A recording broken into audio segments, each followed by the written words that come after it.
Ok, donc pour introduire ce thème de ce mois-ci, donc c'était Native. Donc chaque mois, il y a un nouveau thème qui va être adapté par chaque ville.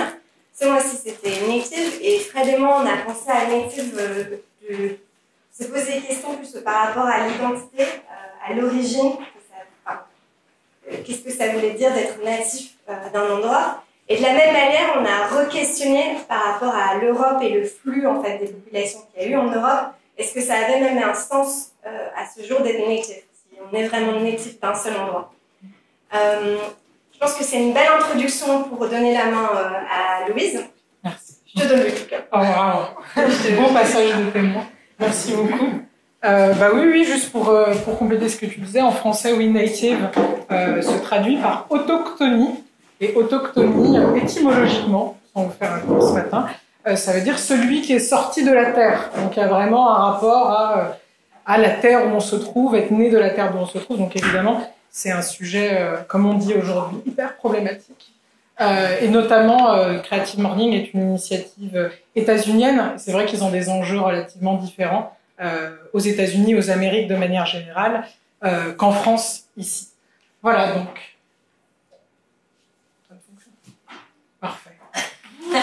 Donc, métisse, marocaine, peule, banlieusarde, campagnarde, chabine, maghrébine, noire, afro-américaine, guyanaise, française, blanche, pakistanaise, martiniquaise, africaine, arabe, indienne, parisienne, brésilienne, créole antillaise.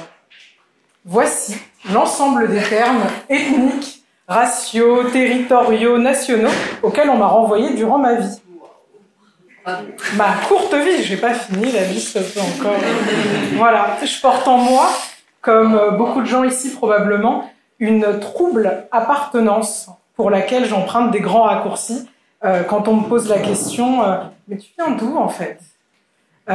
Et c'est une question d'ailleurs qui en déguise souvent une autre. D'où vient la couleur de ta peau? Et si vous me posez la question tu viens d'où, si vous me la posez après, si vous me l'avez posée avant, je vous répondrai différemment de si on est pressé, si on est à déjeuner, si c'est compliqué, si on se connaît, si vous êtes de ma famille ou pas, si vous avez aussi une identité trouble. Et si je suis pressée, je vous répondrai très rapidement, je suis martiniquaise, je suis antillaise, parce que ça solutionne très rapidement la question tu es noire. Et si je suis moins pressée, je vous dirais que je suis martinico-polonaise. Mais c'est pas tout à fait exact. Et donc là, il faudrait m'inviter à déjeuner.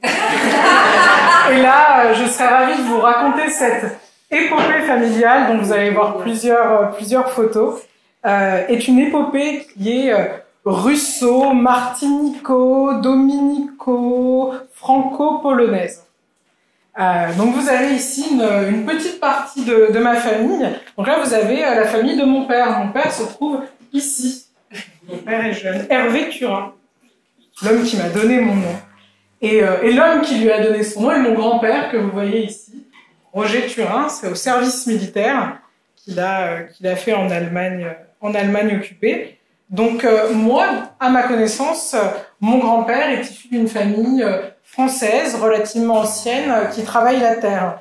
Ce qui explique d'ailleurs cette photo de moi sur l'un des tracteurs familiaux que nous possédons encore. Et ma grand-mère, qui est juste ici, voilà, eh bien, elle est polonaise. Mais en réalité, c'est un raccourci. Parce que mon arrière-grand-mère, juste ici, en fait, est russe. Donc ma grand-mère a déjà cette trouble appartenance, une appartenance d'autant plus trouble que mon arrière-grand-mère a toujours caché le fait qu'elle soit russe, parce qu'elle est arrivée en France avec la sortie de la guerre avec des faux papiers polonais. C'était très problématique. Et ma grand-mère, par exemple, est née en Pologne, mais apprenait un polonais tout relatif parce que ce n'était pas sa langue maternelle, ce n'était pas la langue de sa mère.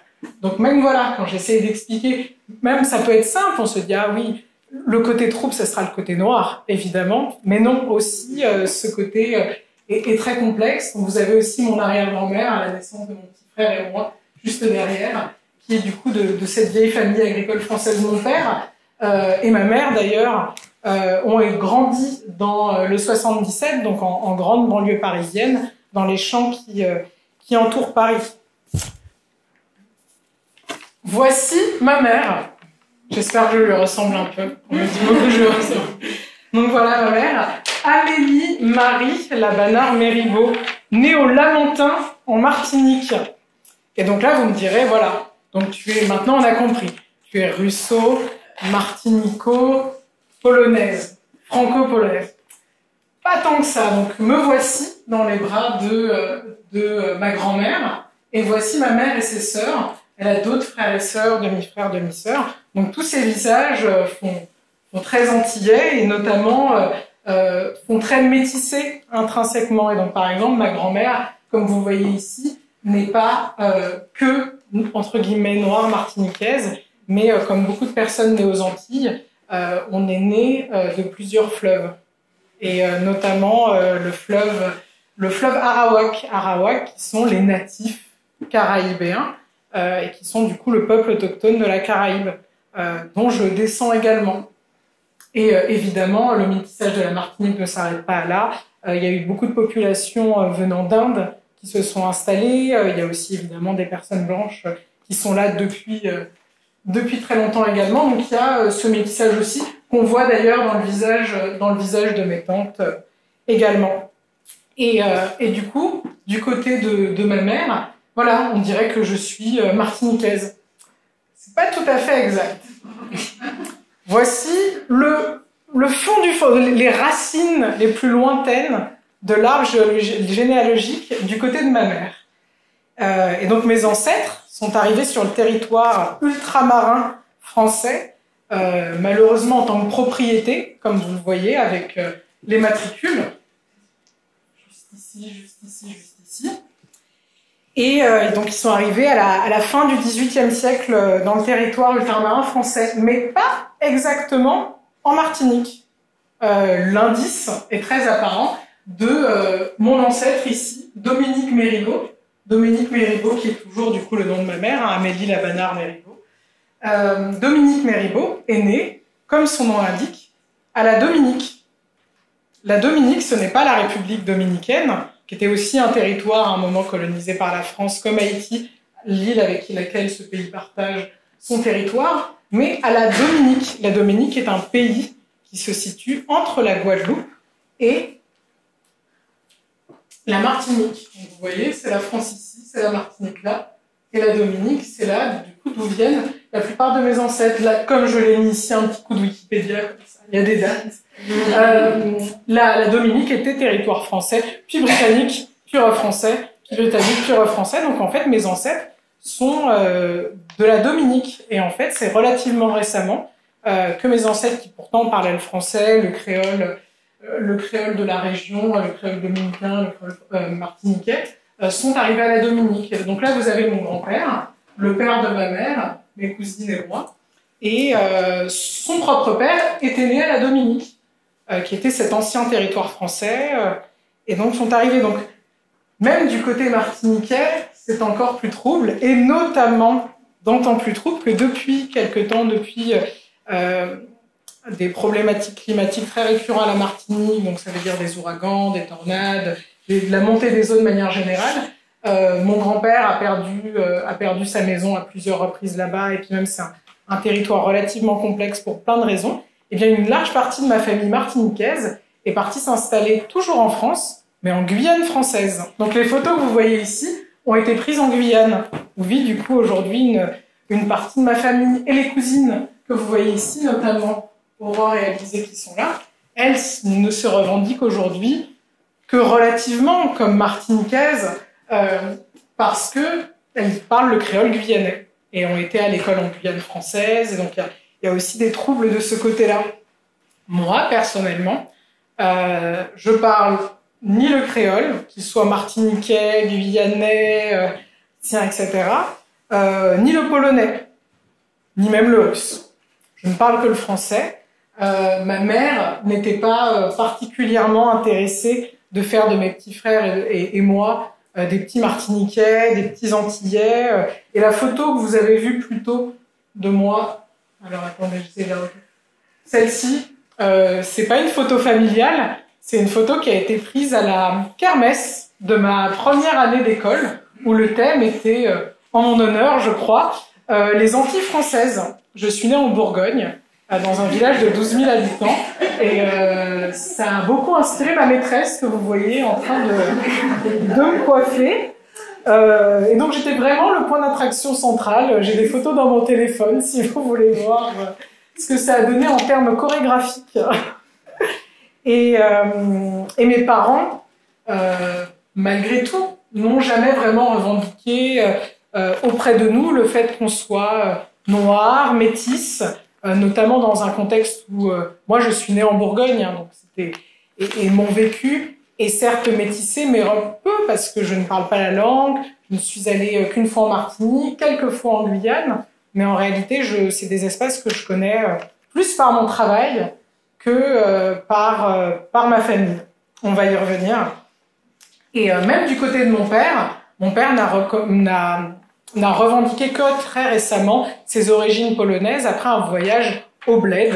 Et d'ailleurs, son grand projet du moment, il m'en a encore parlé hier, c'est de m'emmener, mes frères et moi, en Pologne, parce que j'ai encore de la famille en Pologne. C'est très très proche, hein. Donc vraiment, j'ai des cousins, s'amuse toujours à prendre des photos de famille du même type, comme ça.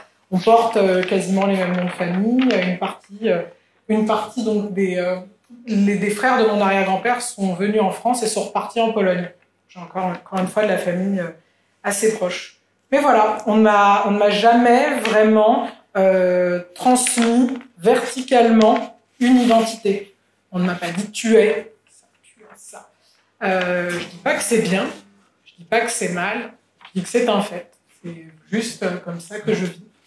Quand on me dit « Ah, dommage, tu parles pas créole. Ah, dommage, tu parles pas polonais. Ah, dommage. » Bah, je fais comme ça, et puis bon, voilà, hein, c'est comme ça.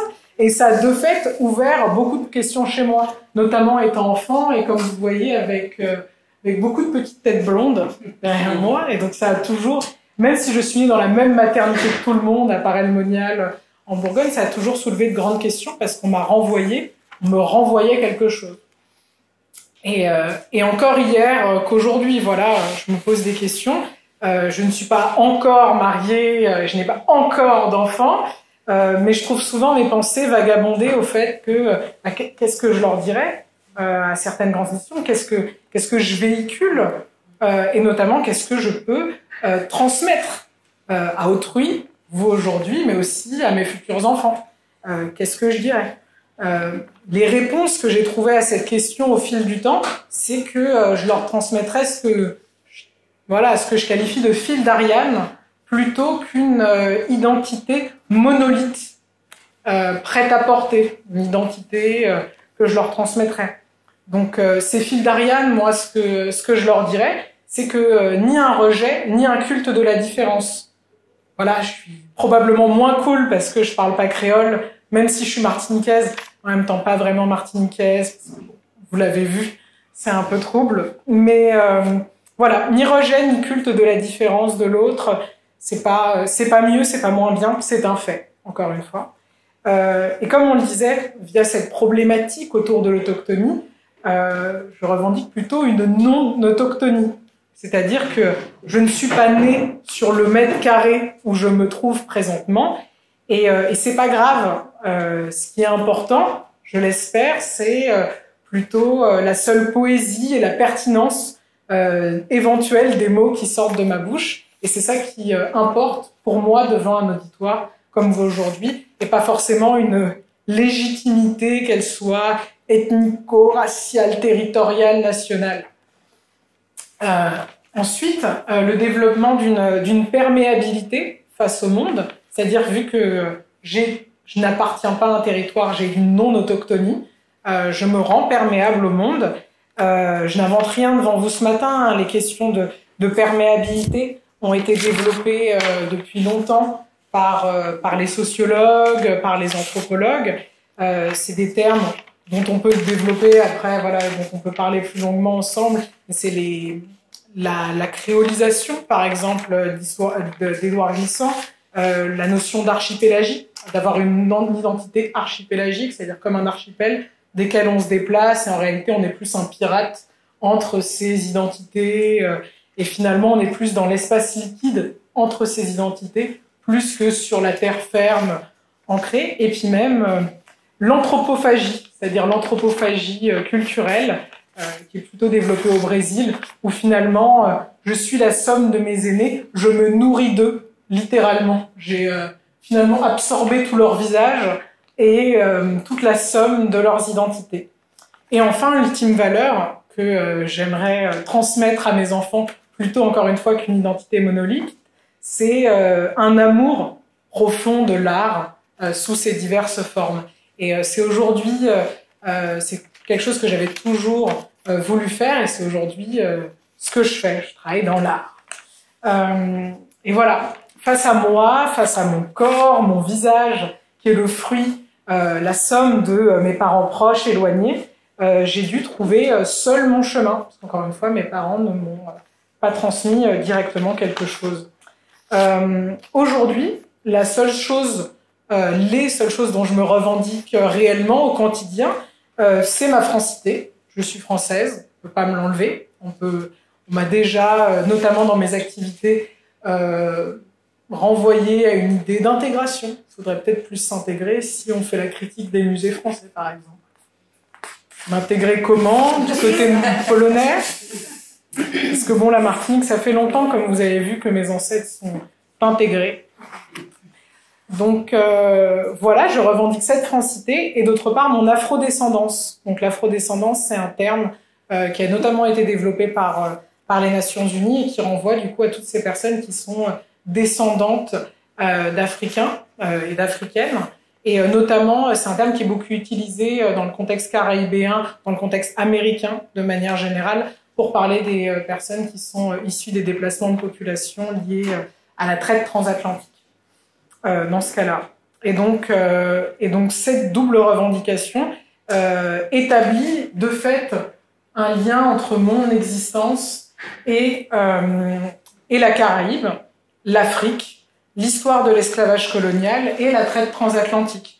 Voilà, encore une fois, du côté de ma mère, mes ancêtres les plus anciennes connues sont 3 femmes, Maëva, Eugénie, Angèle, qui sont du coup les noms desquels elles ont été baptisées en descendant du bateau, et elles sont arrivées du coup toutes dans les cales de bateaux négriers à la fin du XVIIIe siècle en Martinique, en Dominique, et moins dans les territoires ultramarins français. Et je crois que c'est Maëva, mon ancêtre Maëva que vous voyez là. La seule information qu'on a d'autant plus, c'est que ce bateau négrier, sa cargaison était dénommée comme étant en provenance du Mali. Donc encore une fois, vous voyez, c'est l'espace le plus lointain que j'arrive à toucher du côté de ma mère, qui est encore un tout autre espace. Franchement, le Mali, surtout histoire géniale, on y reviendra. Mais donc toutes ces appartenances, encore une fois, ont organiquement découlé dans mes activités liées à l'histoire de l'art et ses expressions contemporaines. Et notamment, en 2020, c'est là où j'ai commencé à travailler, peut-être quelqu'un l'a vu, parce qu'il y a une vidéo Combini là-dessus, donc il y a eu beaucoup de gens pendant le confinement qui ont pu découvrir mon visage à travers une vidéo Combini qui s'est faite à la suite d'une lettre ouverte qui s'appelait Cher Musée. Donc moi, j'ai fait des études d'histoire de l'art, je fais une prépa. Ensuite, je suis allée à l'école du Louvre. Et à l'école du Louvre, j'étais vraiment confrontée aux institutions muséales que j'adore. Personnellement, c'est des espaces qui m'inspirent beaucoup. Mais il y a vraiment des problèmes structurels et notamment, il y a beaucoup de problèmes dans la manière dont on parle des questions liées à l'esclavage colonial et même à la représentation des personnes noires dans certains tableaux, que parce qu'elle est violente, parce qu'elle est racialement chargée, eh bien, parfois on choisit de ne pas le voir, de ne pas en parler, ou les termes sont toujours latents du 19e, début 20e. Il n'y a pas vraiment de relecture de ces œuvres. Et donc, du coup, voilà, j'avais écrit une longue lettre de 5 pages adressée au musée français, qui a eu un relatif écho, j'en étais très contente. Et ce relatif écho, voilà, sur France Culture, sur Le Monde, sur Combini, a attiré l'attention de l'UNESCO. L'UNESCO, vers laquelle je suis après aller travailler en même temps que mes études. Et cette lettre qui est du coup arrivée aux oreilles de l'UNESCO me propose notamment de m'impliquer dans les activités du projet La Route de l'esclave, devenu le projet La Route des personnes esclavisées, coordonné par Thabo Mbuma, qui du coup travaille sur la question des héritages de l'esclavage, et notamment pour les gestionnaires des sites et itinéraires de mémoire. Donc par exemple, j'ai travaillé avec la Colombie, qui avait découvert récemment des cimetières liés à la traite négrière, donc des cimetières de personnes esclavisées qui ont été du coup à l'arrivée, donc les personnes qui malheureusement n'ont pas trouvé preneur, on les tuait, les personnes qui sont mortes sur les bateaux, qui n'ont pas été jetées par-dessus bord, ils étaient déversés. Donc voilà, la Colombie découvre ces différents sites, veut en faire des lieux de mémoire, veut les mettre en tourisme, veut les protéger. Eh bien, c'était le travail d'accompagnement qu'on faisait avec mon collègue. Aussi, par exemple, le Qatar, qui a aussi une longue histoire liée à l'esclavage, donc le Qatar. Donc en fait, c'est les pays membres de l'UNESCO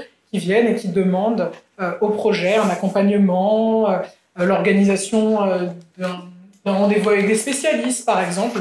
Et donc, on coordonnait aussi un comité de chercheurs sur les routes de l'esclavage. À la suite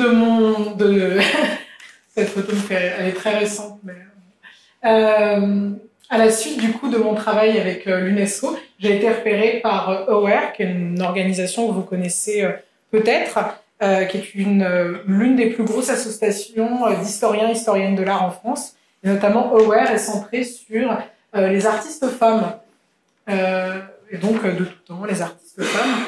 Et moi, on m'a chargé du coup de la coordination de différents projets liés notamment à l'afrodescendance, à l'africanité, aux espaces caraïbes. C'est d'ailleurs grâce à l'un de ces projets que je suis là aujourd'hui. Je remercie Agnès d'ailleurs qui est pas là, je crois. Mais voilà, mais on sait pas le faire. Et avec qui du coup je collabore, qui est une amie de Catherine, avec qui je collabore sur l'un de ces projets.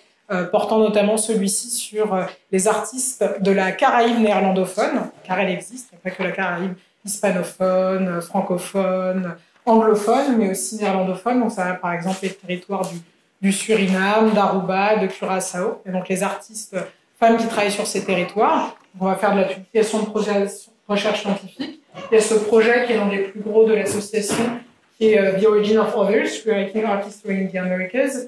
Et donc, c'est un projet qui est centré sur les artistes, un projet inspiré d'un des ouvrages de Toni Morrison, The Origin of Others, l'origine des autres, qui est centré du coup sur les artistes afrodescendantes et autochtones, ou descendantes de personnes autochtones, dans les territoires américains. Et par exemple, un autre projet, pour vous en parler parce que c'est très d'actualité, un autre projet que je co-coordonne, c'est Tracer une décennie, artistes femmes des années 60, en Afrique. Et donc, ça va être, par exemple, là, pour le coup, faire ce qu'on appelle de l'excavation archivistique sur les artistes femmes africaines. Et on a un symposium dans une semaine et demie en Ouganda. Voilà, où, par exemple, je vais faire une petite introduction de la modération qui sont plus mes activités de base. Et donc, j'ai rejoint aussi d'autres projets, comme je vous disais, un sur la Caraïbe néerlandophone, un autre sur les artistes femmes de l'Atlantique noir, une bourse de recherche, un autre projet en coordination avec le Perez Art Museum de Miami, qui est l'un des musées consacrés à l'art caribéen, un des seuls par ailleurs. Autre de mes activités qui découle encore une fois de mes origines, mon identité et aussi de mes intérêts, c'est un documentaire qui est intitulé provisoirement La Poupée Noire, que je suis en train de développer avec Bellota Film Productions et Histoire Crépue, qui est un créateur de contenu assez populaire sur Instagram, Twitch, qui parle plutôt d'histoire coloniale française. Et tout le propos est d'analyser un tableau d'un peintre français, James Tissot, dans lequel il y a cette poupée noire. Et donc là, c'est vraiment, encore une fois, la mise en application de ma lettre ouverte, où on a ce tableau qui a été présenté à l'exposition de James Tissot au musée d'Orsay. Et évidemment, et malheureusement, on a occulté totalement la poupée noire qui trône pourtant de manière prééminente dans le tableau, et puis surtout qui est très intéressante parce que, alors il y a un peu toujours, mais vous le voyez peut-être, c'est une poupée qui est qu'on a voulu comme noire, mais vraiment racialement noire, c'est-à-dire avec des grosses lèvres rouges, une peau d'un noir très profond, mais aussi qu'il y a un fichu et un tablier qui signifie clairement, dans le cas de cette poupée, qu'elle est une domestique. Et dans le tableau plus large, bon, vous n'avez pas la photo ici, qui représente en fait une scène de jeu d'enfant, ça veut dire beaucoup de choses. C'est en réalité le centre du tableau. Donc le centre du tableau a été décentré parce que cet objet est trop chargé. Et donc moi, j'ai envie de confronter à travers ce documentaire cette poupée. Je ne peux malheureusement pas vous en dire plus parce que j'ai signé un contrat, mais c'est en cours. Et voilà, ensuite, encore l'une de mes activités, donc me voilà, moi, ici. Et donc là, par exemple, vous voyez vous me voyez habillée comme ça, et donc c'est par exemple lors de ces occasions où je suis habillée comme ça, où la liste d'adjectifs de qui elle est, d'où elle vient, augmente à chaque fois. Donc là, je suis au Burkina Faso, il y a quelques mois, 3-4 mois, pour la Biennale de sculpture de Ouagadougou, pour laquelle j'ai été, pour l'édition 2023, la commissaire, co-commissaire, et pour l'édition 2021 et 2023, la responsable des résidences d'artistes. Donc là, l'enjeu, c'est la création contemporaine en Afrique subsaharienne, qui est un enjeu qui me tient à cœur, avec lequel je travaille. J'ai aussi un grand travail d'écriture depuis pas mal de temps. C'est aussi quelque chose qui est important pour moi. Et du coup, c'était visibiliser cette scène contemporaine, amener des artistes aussi qui sont afrodescendants, donc des artistes qui sont, par exemple, des diasporas africaines en France, qui, de leur histoire familiale, peut-être commencent à se déconnecter aussi du continent, ou du moins ne connaissent qu'un pays, le bled, leur bled à eux, mais ne connaissent pas l'Afrique de manière plus large. Ou par exemple, ils sont de l'Afrique anglophone, mais ne connaissent pas du tout l'Afrique francophone, puisque c'est des territoires comme dans la Caraïbe qui fonctionnent beaucoup par zone linguistique, mais aussi des artistes des Antilles. Et par exemple, pour cette édition, c'est la première édition où on accueillait 2 artistes de la Martinique, donc Louisa Marajo et j'ai oublié son nom. Bref. Steve Borras, pardon. Louisa Marajo et Steve Borras. Et puis, donc ça, c'est un projet passé. L'un des projets actuels que je suis en train de développer, c'est l'exposition Prends soin de toi, que je développe avec Anaïs Auger-Mathurin, qui est une exposition sur la question de la beauté et des normes de beauté et la négociation de la présentabilité, notamment quand on n'a pas d'argent. C'est tout le propos de cette exposition qui se veut immersive, être un beauty center. Donc ça, par exemple, si j'avais été dans le public, c'est ce que je serais venue pitcher 30 secondes, parce qu'on est en recherche de partenaires pour un lieu d'exposition. C'est une exposition qu'on veut faire entre Paris et Montréal, parce qu'Anaïs est montréalaise. Elle est aussi des Antilles, donc elle est québéco-haïtienne. Et donc c'est un dialogue qu'on a entre nous deux sur ces appartenances troubles, et notamment dans le contexte de la beauté. Voilà. Je voulais juste revenir sur peut-être 3 petits points qui ont été importants pour moi dans le cadre de tout mon travail, et aussi comment j'ai réussi à faire tout ça en même temps, en un temps quand même relativement court. Et c'est toujours, c'était important pour moi c'est peut-être un gros mot, hein, mais de stratégiser. Ça veut dire voilà, on m'a dit par exemple dans toutes mes activités que ça serait bien que tu fasses un doctorat. Ça serait bien que tu fasses un doctorat et tu fasses tout ce que tu penses. Écris-en 800 pages et on rangera ce livre dans les étagères d'université et on n'en parlera plus. C'était, voilà. Ma stratégie, c'était du coup de ne pas faire ça, de faire des stories Instagram et de faire un partenariat avec Combini. Je trouvais que ça marcherait mieux, et de fait.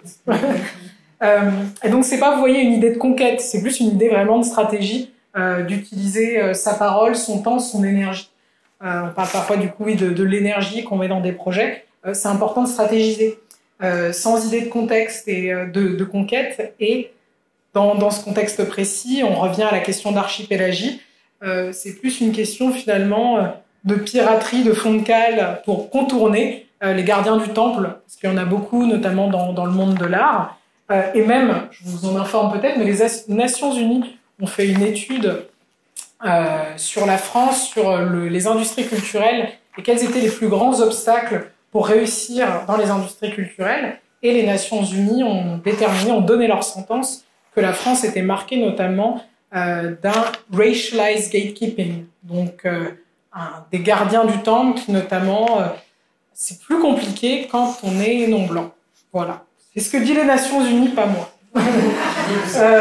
Et donc oui, dans cette stratégie, il y a, j'arrive à la fin, il y a l'importance et d'une action immédiate. Donc, par exemple, publier une lettre ouverte qui a été publiée, c'est vrai, dans le contexte plus large de Black Lives Matter, ou du moins du moment où c'était assez présent en 2020, mais à la fois le temps long. Le temps long, c'est aussi bien.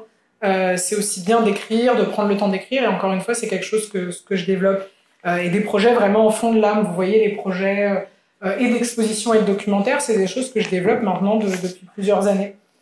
Un autre point important, c'est se mettre en dialogue. La plupart de mes projets, en fait, j'arrive à avoir des idées, mais l'accouchement d'un projet, c'est toujours très compliqué. C'est pour ça que j'apprécie beaucoup cette initiative qu'est Creative Morning, parce que ça nous met en dialogue.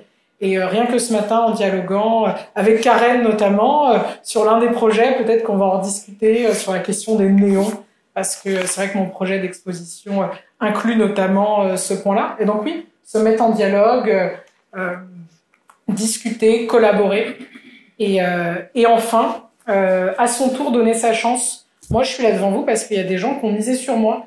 Je suis trop jeune, je suis trop noire, j'ouvre trop ma bouche, donc c'est compliqué. Donc il y a vraiment des gens qui se sont dit, ok, elle va aller travailler avec nous, malgré tout, malgré bien que je n'ai pas de doctorat, voilà, on peut quand même travailler avec moi. Et aussi, voilà, personnellement, ça veut dire que même moi, même si je ne suis pas au bout de ma carrière, même si je suis pas arrivée en haut, pardon, il faut redonner. Et finalement, arriver en haut n'est pas un but en soi, c'est plus un mouvement de communauté, de collaboration. Et encore une fois, on pense aux remix et aux espaces de coworking, c'est super important et c'est la base de travailler ensemble. Voilà, je voulais terminer sur une recommandation de lecture. Ségou, Marie Scondé, qui est l'un de mes livres préférés. Vous voyez Marie Scondé juste là. C'est vraiment sur la question native. C'est vraiment un point super important. Vous connaissez peut-être Marie Scondé parce qu'elle a écrit le très populaire actuellement Moi Tituba sorcière, qui est paru dans les années 80, je crois, 80, 90, fin de 80, je crois. Qui parle déjà de ces questions, mais la vraie épopée dans laquelle elle en parle, c'est Ségou, Les murailles de la terre, premier tome, et le second tome, La terre en miettes. Et vous voyez encore une fois le mot terre, autochtonie, on y revient. Marie Scondé est guadeloupéenne et s'est mariée avec un Ouest-Africain dans les années 70.